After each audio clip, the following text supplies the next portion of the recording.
Hey guys, welcome back to Irene the Educator. Today's episode is Murdered While Messy, and you're going to see why after watching these clips, why it was titled Murdered While Messy. You're dealing with 3 or maybe 4 people that were very messy. You have in this one the husband who was cheating on his wife with a young girl who knew he was married. And then when he tried to break it off with her, she called the wife. And then apparently, it seems the wife was in on it or in on the cover up, as well as her brother seems to have assisted him in murdering this young lady. People out there, if you have a loved one, a young lady, a young man, try to direct them and give them some direction. So after the disclaimer, let's listen to the video. This case is wrong on so many levels, from the young girl having an adulterous relationship with the man, to the man being married, to the man's wife also being involved to give the man an alibi, to the wife's brother assisting to either cover it up. But let's watch the video and get into it. I just pray I don't never want to let nobody ever feel this type of pain. Family and friends united by pain, gathering to grieve the loss of 20-year-old Kanea Brunson. It's terrible that we have to do this. I would have never thought that I would be burying my daughter before she buries me. Brunson's parents say she could light up a room with her smile. She loved helping others. Her father tells me she just signed up for CNA classes. She wanted everybody to stay close and wanted a lot of things out of life. She was going for it. Dreams cut short. Police say Brunson, the victim of a homicide. Police say they found her body near North Palmer. Her father tells me her abandoned car was found about a mile away from here. Here, where police made the discovery. A week later, all that remains, flowers left by a stranger to Brunson. It's just terrible that someone could go through that, and then to know that they probably went through it by themselves and not had me or her brother or my husband or anyone that she knew that could be there, you know, at a time like this. So I wasn't going to stop until I find out who did this to my daughter. Now we hear the father say that he's not going to rest until he finds out who did this to his daughter. But it would have been nice had the parents warned her. Kids have friends. They need guidance from older adults. And when the married man had stated that he was trying to not deal with her anymore, but she called his wife, she sealed her demise then.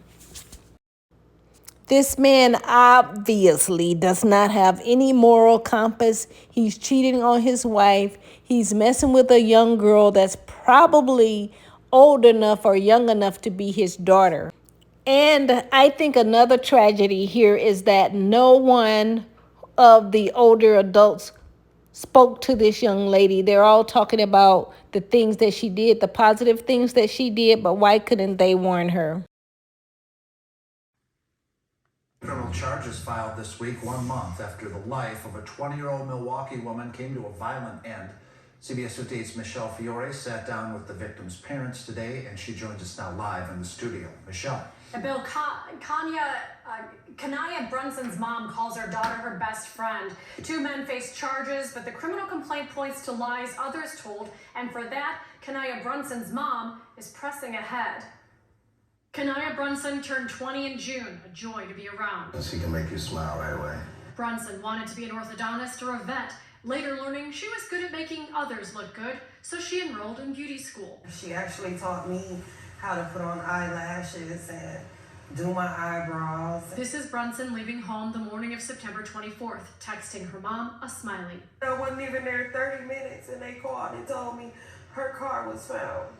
And I knew then, at that point, like, something happened to her. The day of the murder, police say Brunson met up with a married man she'd been seeing, Sultan Shareef. Strangely, he'd reached out to Brunson's mom a week earlier. He goes on to say, I want to be done messing with your daughter, but she's reaching out to my wife. September 24th, a friend of Shareef's called 911 after he says he saw Shareef on top of the victim in Shareef's car, and that the female stated, "He cut my throat." She was screaming and pleading for help. Police didn't locate the two then, but hours later were called to an alley near Keefe and Palmer where Brunson had been tied, shot, and then set on fire. She was everything to me. She was everything, and this is the most hurtful feeling.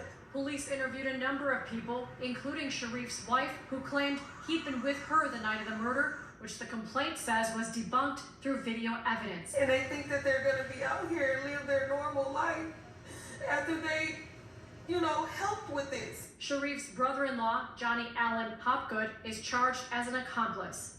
It's still hard to believe that she's not, here with us. Bond for Sultan Shareef is $500,000, and for Johnny Allen Hopgood, it's $50,000. Both are due back in court next week. Reporting live in the studio, Michelle Fiore, CBS 58 News. Well, these two clowns were caught. So the brother-in-law, apparently he assisted in some kind of way, whether it be he helped cover up afterwards or assisted or planned and plotted. The wife also tried to give him an alibi, the husband an alibi, or shall I say her spouse an alibi. So she may be facing some charges also. But it's really sad that this young lady had to die like this, all over messing with the married man and being messy about it by calling the wife. And somehow these three people conspired, or it appears that they conspired. Push a like, share, and subscribe so you can get details of the next video.